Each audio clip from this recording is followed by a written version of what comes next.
হজের 10 দিনের ফজিলত আমাদের সবাইকে মনে করে দেওয়া লাগবে। ঠিক আছে, অনলাইন অফলাইনে সবাই প্রচার করবেন। এই 10 দিন নেক আমলের জন্য একটা উৎসবের উপহার আল্লাহর পক্ষ থেকে। এই 10টা দিন যেন আমরা আল্লাহর পক্ষ থেকে এই উপহারকে কাজে লাগাই, বেশি বেশি নেক আমল করি, পরকালতে গুছিয়ে নেই। তারপর ইনশাআল্লাহ আল্লাহ পাক এরকম কিছু অকেশন সৃষ্টি করে দিয়েছে, এমন কিছু উৎসব আল্লাহ পাক সৃষ্টি করে দিয়েছেন যেখানে মানুষ আমল গুছিয়ে আবারও আল্লাহর পথে ফিরে আসতে পারে। আমার কথা কি বোঝা হচ্ছে? ঠিক এরকমই একটা উৎসব হচ্ছে, একটা অকেশন হচ্ছে আমলের উৎসব, সেটা হলো এই জিলহজ মাসের প্রথম 10 দিন।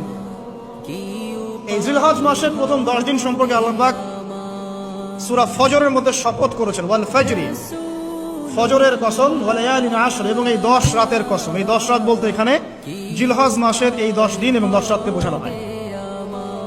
এর ফজিলত সম্পর্কে নবী সাল্লাল্লাহু আলাইহি ওয়াসাল্লাম একটা হাদিসে বলছেন, সহিহ বুখারী হাদিস, আনাস রাদিয়াল্লাহু আনহু ইবনে আব্বাস রাদিয়াল্লাহু আনহুমা থেকে বর্ণিত, নবী করিম সাল্লাল্লাহু আলাইহি ওয়াসাল্লাম বলেছেন যে মা মিন আইয়ামিন আমালু সালিহু ফীহিন্না আহাব্বু ইলাল্লাহ মিন হাযিহিল আইয়ামিল আশর।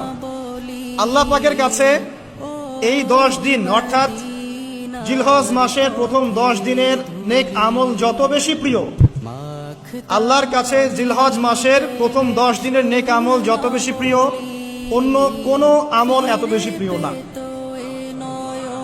অন্য কোন আমল, এটা বুঝতে গিয়ে সাহাবায়ে কেরাম প্রশ্ন করছেন, ক্বালু, তারা বলছেন, ইয়া রাসূলুল্লাহ, হে আল্লাহর রাসূল, বলুন সাল্লাল্লাহু আলাইহি ওয়াসাল্লাম, ওয়ালাল জিহাদু ফি সাবিলিল্লাহ, আল্লাহর পথের জিহাদও কি নয়? আমরা তো জানি ইসলামের সর্বোচ্চ চূড়া হচ্ছে আল্লাহর পথের জিহাদ।